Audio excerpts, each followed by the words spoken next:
Pickman's Model by H.P. Lovecraft. Welcome back, everybody. This is that time again where we get to listen to a supernatural horror story. All those times that you thought it was your imagination and that you thought you might be going crazy or just dreaming. Maybe it was actually happening and your mind just tells yourself that it was all fake to keep you sane. So clear your mind, take a deep breath, and listen to this tale. You needn't think I'm crazy, Elliot. Plenty of others have queer prejudices than this. Why don't you laugh at Oliver's grandfather, who won't ride in a motor? If I don't like that damn subway, it's my own business. And we got here more quickly anyhow in the taxi. We'd have had to walk up the hill from Park Street if we'd taken the car. I know I'm more nervous than I was when you saw me last year, but you don't need to hold a clinic over it. There's plenty of reason, God knows, and I fancy I'm lucky to be sane at all. Why the third degree? You didn't used to be so inquisitive. Well, if you must hear it, I don't know why you shouldn't. Maybe you ought to, anyhow, for you kept writing me like a grieved parent when you heard I'd begun to cut the art club and keep away from Pickman. Now that he's disappeared, I go around to the club once in a while, but my nerves aren't what they were. No, I don't know what's become of Pickman, and I don't like to guess. You might have surmised I had some inside information when I dropped him, and that's why I don't want to think where he's gone. Let the police find what they can. It won't be much, judging from the fact that they don't know yet of the old North End place he hired under the name of Peters. I'm not sure that I could find it again myself. Not that I'd ever try, even in broad daylight. Yes, I do know, or am afraid I know, why he maintained it. I'm coming to that, and I think you'll understand before I'm through why I don't tell the police. They would ask me to guide them, but I couldn't go back there even if I knew the way. There was something there, and now I can't use the subway, and you may as well have your laugh at this too, go down into cellars anymore. I think you'd have known I didn't drop Pickman for the same silly reason that fussy old women like Dr. Reed and Joe Minot and Bosworth did. Morbid art doesn't shock me, and when a man has the genius Pickman had, I feel it an honor to know him. No matter what direction his work takes, Boston never had a greater painter than Richard Upton Pickman. I said it at first and I'll say it still, and I never swerved an inch either when he showed that ghoul feeding that, you remember, was when my neck cut him. You know it takes a profound art and profound insight into nature to turn out stuff like Pickman's. Any magazine cover hack can splash paint around wildly and call it a nightmare, or a witch's Sabbath, or a portrait of the devil. But only a great painter can make such a thing really scare or ring true. That's because only a real artist knows the actual anatomy of the terrible, or physiology of fear, the exact sort of lines and proportions that connect up with latent instincts or hereditary memories of fright, and the proper color contrasts and lighting effects to stir the dormant senses of strangeness. I don't have to tell you why a Fuseli really brings a shiver while a cheap ghost story frontispiece merely makes us laugh. There's something those fellows catch, beyond life, that they're able to make us catch for a second. Dorr had it, Sim has it, Angarola of Chicago has it, and Pickman had it as no man ever had it before or, I hope to heaven, ever will again. Don't ask me what it is they see. You know, in ordinary art, there's all the difference in the world between the vital, breathing things drawn from nature, or models and the artificial truck that commercials small fry reel off in a bare studio by rule. Well, I should say that the really weird artist has a kind of vision which makes models, or summons up what amounts to actual scenes from the spectral world he lives in. Anyhow, he manages to turn out results that differ from the pretender's mince-pie dreams in just about the same way that the life painter's results differ from the concoctions of a correspondence school cartoonist.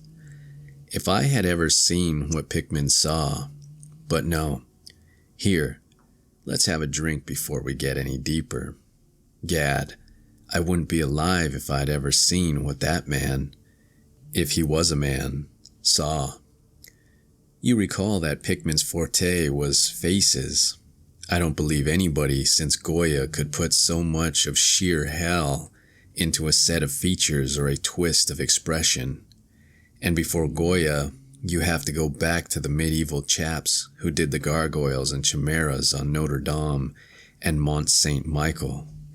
They believed all sorts of things, and maybe they saw all sorts of things too, for the Middle Ages had some curious phases. I remember you're asking Pickman yourself once, the year before you went away, wherever in thunder he got such ideas and visions. Wasn't that a nasty laugh he gave you? It was partially because of that laugh that Reed dropped him. Reed, you know, had just taken up comparative pathology and was full of pompous inside stuff about the biological and evolutionary significance of this or that mental or physical symptom. He said Pickman repelled him more and more every day, and almost frightened him toward the last, that the fellow's features and expressions were slowly developing in a way he didn't like, in a way that wasn't human.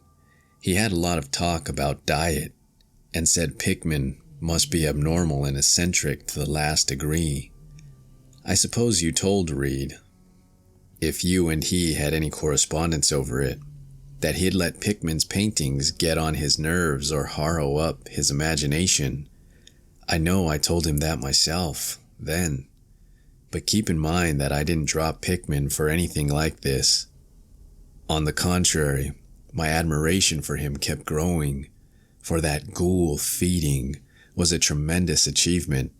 As you know, the club wouldn't exhibit it, and the Museum of Fine Arts wouldn't accept it as a gift. And I can add that nobody would buy it, so Pickman had it right in his house till he went. Now his father has it in Salem. You know Pickman comes of old Salem stock, and had a witch ancestor hanged in 1692. I got into the habit of calling on Pickman quite often, especially after I began making notes for a monograph on weird art. Probably it was his work which put the idea into my head, and anyhow, I found him a mine of data and suggestions when I came to develop it. He showed me all the paintings and drawings he had about, including some pen and ink sketches that would, I verily believe, have got him kicked out of the club if many of the members had seen them. Before long, I was pretty nearly a devotee, and would listen for hours like a schoolboy to art theories and philosophic speculations wild enough to qualify him for the Danvers Asylum. My hero worship, coupled with the fact that people generally were commencing to have less and less to do with him, made him get very confidential with me. And one evening he hinted that if I were fairly close-mouthed and none too squeamish, he might show me something rather unusual, something a bit stronger than anything he had in the house. You know, he said, there are things that won't do for Newberry Street, things that are out of place here, and that can't be conceived here anyhow. It's my business to catch the overtones of the soul, and you won't find those in a parvenu set of artificial streets on made land. Back Bay isn't Boston. It isn't anything yet, because it's had no time to pick up memories and attract local spirits. If there are ghosts here, they're the tame ghosts of a salt marsh and a shallow cove, and I want human ghosts, the ghosts of being highly organized enough to have looked on hell and known the meaning of what they saw. The place for an artist to live is the North End. If any aesthete were sincere, He'd put up with the slums for the sake of the mass traditions. God, man, don't you realize that places like that weren't merely made, but actually grew? Generation after generation lived and felt and died there, and in days when people weren't afraid to live and feel and die. Don't you know there was a mill on Copp's Hill in 1632, and that half the present streets were laid out by 1650? I can show you houses that have stood 2 centuries and a half and more, houses that have witnessed what would make a modern house crumble into powder. What do moderns know of life and the forces behind it? You call the Salem witchcraft a delusion, but I'll wage my 4 times great-grandmother could have told you things. They hanged her on the gallows hill, with Cotton Mather looking sanctimoniously on. Mather, damn him, was afraid somebody might succeed in kicking free of this accursed cage of monotony. I wish someone had laid a spell on him or sucked his blood in the night. I can show you a house he lived in, and I can show you another one he was afraid to enter in spite of all his fine bold talk. He knew things he didn't dare put into that stupid magnolia or the puerile wonders of the invisible world. Look here. Do you know the whole North End once had a set of tunnels that kept certain people in touch with each other's houses and the bearing ground and the sea? Let them prosecute and persecute above ground. Things went on every day that they couldn't reach, and voices laughed at night that they couldn't place. Why, man, out of 10 surviving houses built before 1700 and not moved since, I'll wager that in 8 I can show you something queer in the cellar. There's hardly a month that you don't read of workmen finding bricked up arches and wells leading nowhere in this or that old place as it comes down. You could see one near Henchman Street from the elevated last year. There were witches and what their spells summoned, pirates and what they brought in from the sea, smugglers, privateers, and I'll tell you, people knew how to live and how to enlarge the bounds of life in the old times. This wasn't the only world a bold and wise man could know. Pah! And to think of today in contrast, with such pale pink brains that even a club of supposed artists gets shudders and convulsions if a picture goes beyond the fillings of a Beacon Street tea table. The only saving grace of the present isn't that it's too damn stupid to question the past very closely. What do maps and records and guidebooks really tell of the North End? Bah! At a guess, I'll guarantee to lead you to 30 or 40 alleys and networks of alleys north of Prince Street that aren't suspected by 10 living beings outside of the foreigners that swarm them. And what do those Dagos know of their meaning? No Thurber? These ancient places are dreaming gorgeously and overflowing with wonder and terror and escapes from the commonplace, and yet there's not a living soul to understand or profit by them. Or rather, there's only one living soul, for I haven't been digging around in the past for nothing. You see here, you're interested in this sort of thing. What if I told you that I've got another studio up there where I can catch the night spirit of antique horror and paint things that I couldn't even think of in Newbury Street? Naturally, I don't tell those cursed old maids at the club, with Reed, damn him, whispering even as it is that I'm a sort of monster bound down the toboggan of reverse evolution. Yes, Thurber, I decided long ago that one must paint terror as well as beauty from life. So I did some exploring in places where I had reason to know terror lives. I've got a place that I don't believe 3 living Nordic men besides myself have ever seen. It isn't so very far from the elevated as distance goes, but it's centuries away as the soul goes. I took it because of the queer old brick well in the cellar, one of the sort I told you about.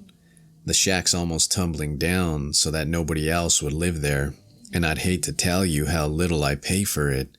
The windows are boarded up, but I like that all the better, since I don't want daylight for what I do.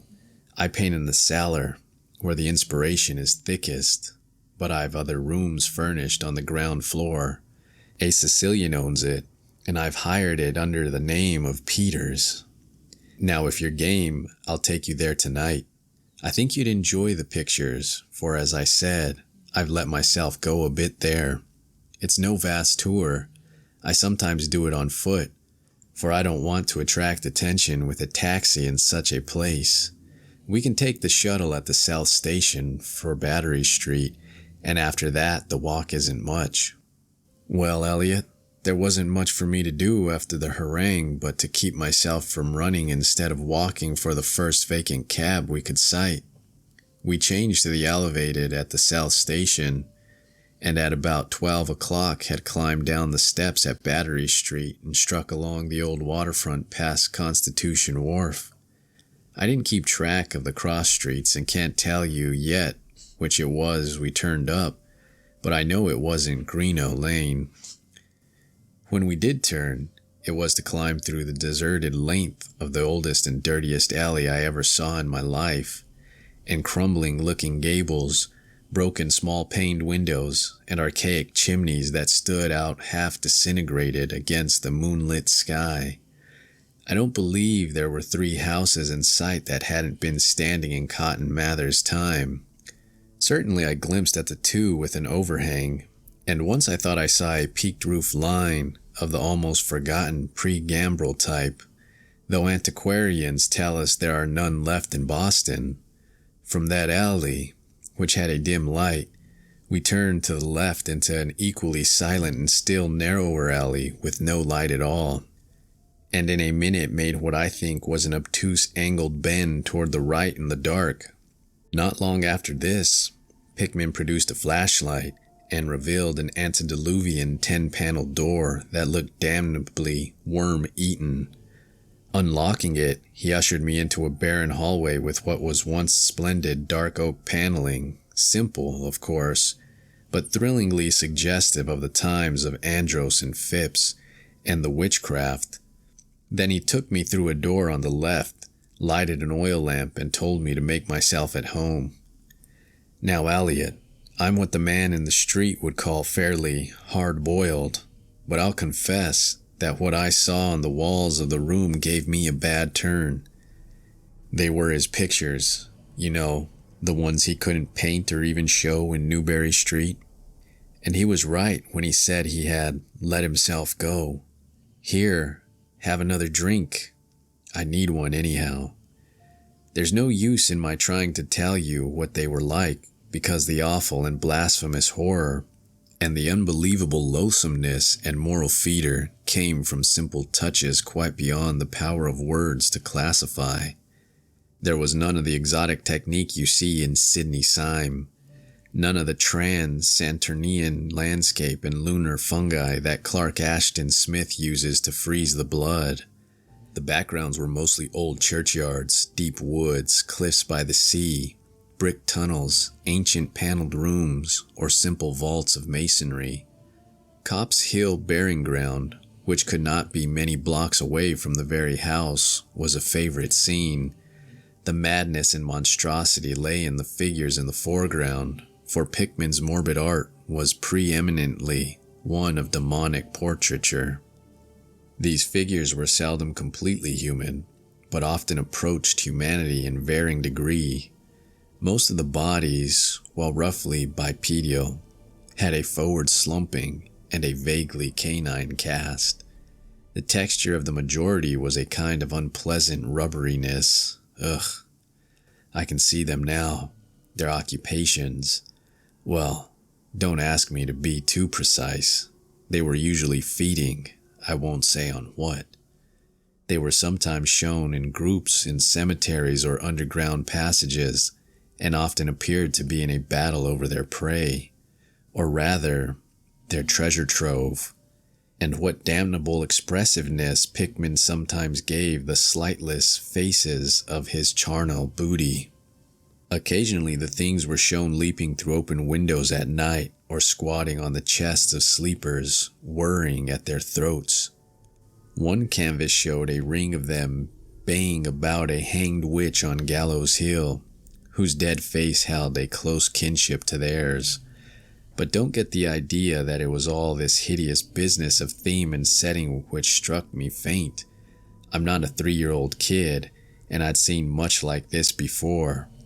It was the faces, Elliot, these accursed faces that leered and slavered out of the canvas with the very breath of life. By God, man, I verily believe they were alive. That nauseous wizard had waked the fires of hell in pigment, and his brush had been a nightmare-spawning wand. Give me the decanter, Elliot. There was one thing called the lesson.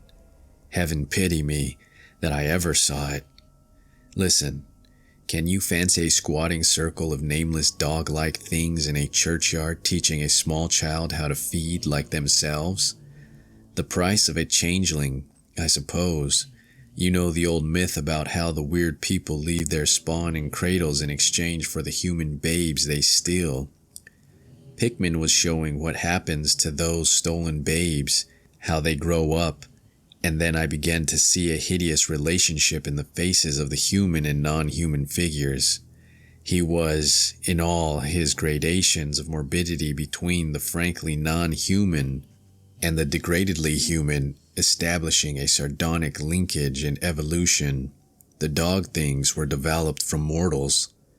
And no sooner had I wondered what he made of their own young as left with mankind in the form of changelings, than my eye caught a picture embodying that very thought.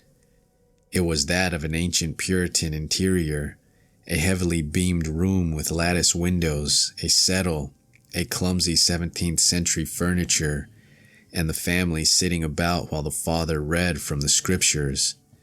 Every face but one showed nobility and reverence, but that one reflected the mockery of the pit. It was that of a young man in years, and no doubt belonged to a supposed son of that pious father. But in essence, it was the kin of the unclean things.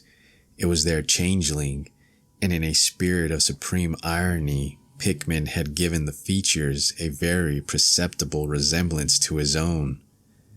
By this time Pickman had lighted a lamp in an adjoining room and was politely holding open the door for me, asking me if I would care to see his modern studies. I hadn't been able to give much of my opinions. I was too speechless with fright and loathing, but I think he fully understood and felt highly complimented. And now I want to assure you again, Elliot, that I'm no mollycoddle to scream at anything which shows a bit of departure from the unusual. I'm middle-aged and decently sophisticated, and I guess you saw enough of me in France to know I'm not easily knocked out. Remember, too, that I'd just about recovered my wind and gotten used to those frightful pictures which turned colonial New England into a kind of annex of hell. Well, in spite of all this, the next room forced a real scream out of me, and I had to clutch the doorway to keep from keeling over. The other chamber had shown a pack of ghouls and witches overrunning the world of our forefathers, but this one brought the horror right into our own daily life. Gad, how that man could paint! There was a study called Subway Accident, in which a flock of the vile things were clambering up from some unknown catacomb through a crack in the floor of the Boylston Street subway and attacking a crowd of people on the platform. Another showed a dance on Copp's Hill among the tombs with the background of today. Then there were any number of cellar views, with monsters creeping in through holes and rifts in the masonry and grinning as they squatted behind barrels or furnaces and waited for their first victim to descend the stairs.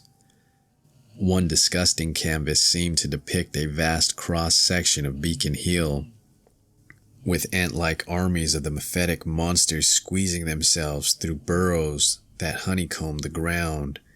Dances in the modern cemeteries were freely pictured, and another conception somehow shocked me more than all the rest. A scene in an unknown vault where scores of the beast crowded about one who held a well-known Boston guidebook and was evidently reading aloud. All were pointing to a certain passage, and every face seemed so distorted with epileptic and reverberant laughter that I almost thought I heard the fiendish echoes.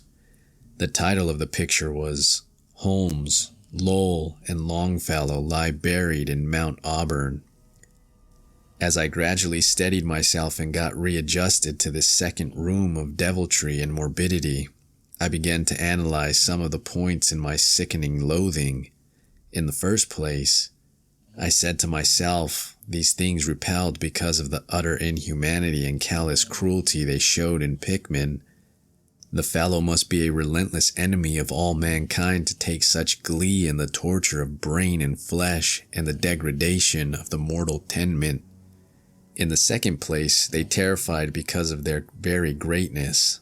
Their art was the art that convinced. When we saw the pictures, we saw the demons themselves and were afraid of them. And the queer part was that Pickman got none of his power from the use of selectiveness or bizarrerie.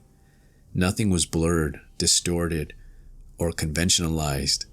Outlines were sharp and lifelike, and details were almost painfully defined. And the faces. It was not any mere artist's interpretation that we saw. It was pandemonium itself, crystal clear in stark objectivity. That was it, by heaven. The man was not a fantasist or romanticist at all. He did not even try to give us the churning, prismatic ephemera of dreams, but coldly and sardonically reflected some stable, mechanistic, and well-established horror world which he saw fully, brilliantly, squarely, and unfalteringly. God knows what that world can have been, or where he ever glimpsed the blasphemous shapes that loped and trotted and crawled through it. But whatever the baffling source of his images, one thing was plain. Pickman was in every sense, in conception and in execution, a thorough, painstaking, and almost scientific realist. My host was now leading the way down cellar to his actual studio, and I braced myself for some hellish effects among the unfinished canvases. As we reached the bottom of the damp stairs, he turned his flashlight to a corner of a large open space at hand, revealing the circular brick curb of what was evidently a great well in the earthen floor. We walked nearer, and I saw that it must be 5 feet across, with walls a good foot thick and some 6 inches above the ground level. Solid work of the 17th century, or I was much mistaken. That, Pickman said, was the kind of thing he had been talking about. An aperture of the network of tunnels that used to undermine the hill. I noticed idly that it did not seem to be bricked up, and that a heavy disc of wood formed the apparent cover. Thinking of the things this well must have been connected with if Pickman's wildest hints had not been mere rhetoric, I shivered slightly, then turned to follow him up a step and through a narrow door into a room of fair size. Provided with a wooden floor and furnished as a studio, an acetylene gas outfit gave the light necessary for work. The unfinished pictures on easels or propped against the walls were as ghastly as the finished ones upstairs, and showed the painstaking methods of the artist. Scenes were blocked out with extreme care, and penciled guidelines told of the minute exactitude which Pickman used in getting the right perspective and proportions. The man was great. I say it even now, knowing as much as I do. A large camera on a table excited my notice, and Pickman told me that he used it in taking scenes for backgrounds, so that he might paint them from photographs in the studio instead of carting his outfit around the town for this or that view. He thought photograph was quite as good as an actual scene or model for sustained work, and declared he employed them regularly. There was something very disturbing about the nauseous sketches and half-finished monstrosities that leered around from every side of the room, and when Pickman suddenly unveiled a huge canvas on the side away from the light, I could not for my life keep back a loud scream. The second I had emitted that night, It echoed and echoed through the dim vaultings of the ancient and nitrous cellar, and I had to choke back a flood of reaction that threatened to burst out as hysterical laughter. Merciful Creator. Elliot. But I don't know how much was real and how much was feverishly fancy. It doesn't seem to me that Earth can hold a dream like that. It was a colossal and nameless blasphemy with glared red eyes, and it held in bony claws a thing that had been a man, gnawing at the head as a child nibbles at a stick of candy. Its position was a kind of crouch, and as one looked, one felt that at any moment it might drop its present prey and seek a juicier morsel. But damn it all, it wasn't even the fiendish subject that made it such an immortal fountainhead of all panic. Not that, nor the dog face, with its pointed ears, bloodshot eyes, flat nose, and drooling lips. It was the scaly claws, nor the mold-caked body, nor the half-hooved feet. None of these, though any of them might well have driven an excitable man to madness. It was the technique, Elliot, the cursed, the impious, the unnatural technique. As I am a living being, I never elsewhere saw the actual breath of life so fused into a canvas. The monster was there. It glared and gnawed and gnawed and glared, and I knew that only a suspension of nature's law could ever let a man paint a thing like that without a model, without some glimpse of the nether world which no mortal unsouled to the fiend has ever had. Pinned with a thumbtack to a vacant part of a canvas was a piece of paper, now badly curled up. Probably, I thought, a photograph from which Pickman meant to paint a background as hideous as the nightmare it was to enhance. I reached out to uncurl and look at it, when suddenly I saw Pickman start as if shot. He had been listening with peculiar intensity ever since my shocked scream had waked unaccustomed echoes in the dark cellar, and now he seemed struck with a fright which, though not comparable to my own, had in it more of the physical than of the spiritual. He drew a revolver and motioned me to silence, then stepped out into the main cellar and closed the door behind him. I think I was paralyzed for an instant. Imitating Pickman's listening, I fancied I heard a faint scurrying around somewhere, and a series of squeals and bleats in a direction I couldn't determine. I thought of huge rats and shuddered. Then there came a subdued sort of clatter which somehow set me all in goose flesh. A furtive, groping kind of clatter, though I can't attempt to convey what I mean in words. It was like heavy wood falling on stone or brick, wood on brick. What did that make me think of? It came again, and louder. There was a vibration as if the wood had fallen farther than it had fallen before. After that followed a sharp grating noise, a shouted gibberish from Pickman, and the deafening discharge of all 6 chambers of the revolver, fired spectacularly as a lion tamer might fire in the air for effect. A muffled squeal or squawk and a thud, then more wood and brick grating, a pause, and the opening of the door, at which I'll confess I started violently. Pickman reappeared with his smoking weapon, cursing the bloated rats that infested the ancient well. "The deuce knows what they eat, Thurber," he grinned, "for those archaic tunnels touch graveyard and witch den and sea coast. But whatever it is, they must have run short, for they were devilish anxious to get out. Your yelling stirred them up, I fancy. Better be cautious in these old places. Our rodent friends are the one drawback, though I sometimes think they're a positive asset by way of atmosphere and color." Well, Elliot, that was the end of the night's adventure. Pickman had promised to show me the place, and heaven knows he had done it. He led me out of that tangle of alleys in another direction, it seems, for when we sighted a lamp-post, we were in a half-familiar street with monotonous rows of mingled tenement blocks and old houses. Charter Street, it turned out to be. but I was too flustered to notice just where we hit it. We were too late for the elevated and walked back downtown through Hanover Street. I remember that walk. We switched from Tremont up Beacon, and Pickman left me at the corner of Joy where I turned off. I never spoke to him again. Why did I drop him? Don't be impatient. Wait till I ring for coffee.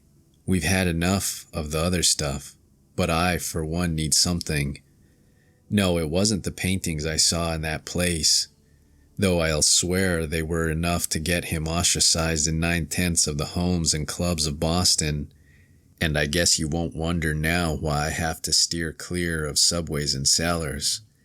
It was something I found in my coat the next morning. You know, the curled up paper tacked to that frightful canvas in the cellar. The thing that I thought was a photograph of some scene that he meant to use as a background for that monster. That last scare had come while I was reaching to uncurl it, and it seems I had vacantly crumpled it into my pocket. But here's the coffee. Take it black, Elliot, if you're wise. Yes, that paper was the reason I dropped Pickman.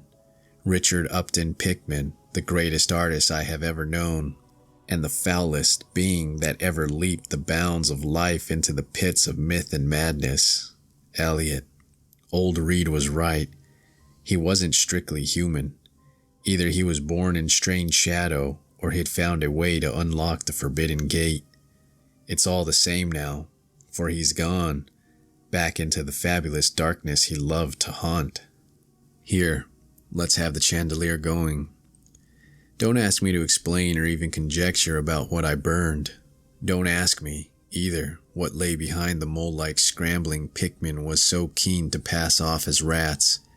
There are secrets, you know, which might have come down from old Salem times, and Cotton Mather tells even stranger things. You know how damned lifelike Pickman's paintings were, how we all wondered where he got those faces. Well, the paper wasn't a photograph of any background after all. What it showed was simply the monstrous being he was painting on that awful canvas. It was the model he was using, and its background was merely the wall of the cellar studio in minute detail. But by God, Elliot, it was a photograph from life.